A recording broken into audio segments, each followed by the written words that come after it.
मुबारक हो बेगम जान। आपको भी मुबारक हो नवाब साहब, ये लीजिए हमारा बेटा।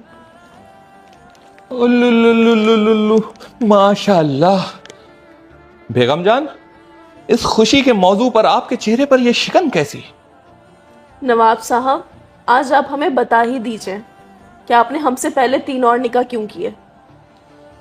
बेगम जान, एक रोज हमारी अम्मी जान चूल्हे पर रोटियां सेक रही थी और उनका हाथ जल गया।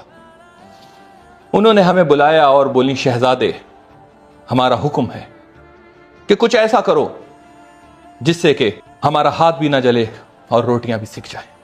लिहाजा हमने उनके हुक्म की तामील करते हुए पहला निकाह किया और हमारी पहली बेगम रोटियां बनाने में मशगूल हो गई। फिर एक रोज हमारी अम्मी जान कपड़े धो रही थी और पानी से उनके हाथ कपो गए।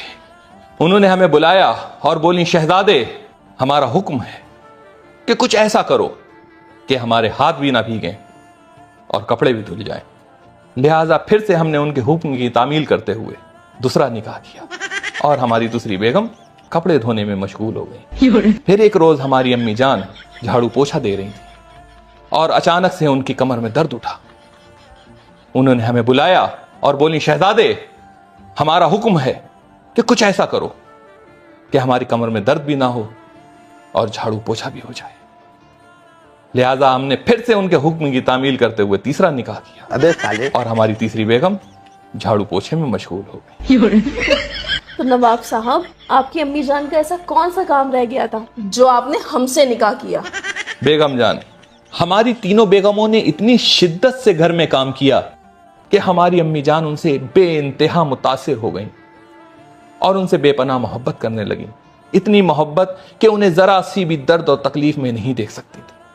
लिहाजा उन्होंने फिर से हमें बुलाया और बोली, शहजादे, हमारा हुक्म है कि कुछ ऐसा करो कि हमारी तीनों बहुओं को तकलीफ भी ना हो और हमें पोता पोती भी नसीब हो जाए। और हमने उनके हुक्म की तामील करते हुए आपसे निकाह किया। क्या? अच्छा बेगम जान, हम चलते हैं लेकिन जा कहाँ रहे हैं आप नवाब साहब? अपने बच्चे का स्कूल में दाखिला कराने। नवाब साहब, ये बच्चा अभी अभी हुआ है, ये कैसे स्कूल जाएगा?